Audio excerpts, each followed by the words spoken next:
ikaw ba, na-imagine mo rin ba yung sarili mo? The future maybe, na maging tatay din, what do you think? Anong klaseng tatay ba kaya na-imagine mo ba yun? Siguro pinagtitripan ko lagi yung anak ko. sigurado ko, barkada.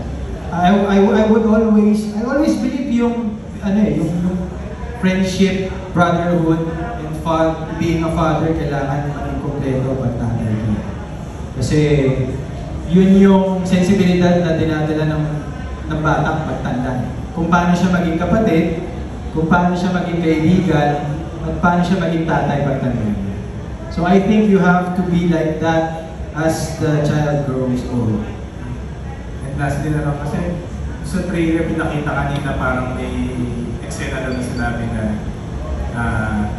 parang siya lang nag-give birth sa anak pero ikaw yung nag-alaga, nagpalaki. So sa tingin mo ba, ano ba yung may measure pa sa tingin mo yung pagiging isang parent? Ang pagiging isang magulang kasi kahit not necessarily kahit hindi mo anak na kasama mo, meron tayong mga nanay-nanayan, tatay-tatayan, meron din tayong mga anak-anakan. So I think limitless yung kung i-measure kung ano yung kaya mong ibigay bilang magulang.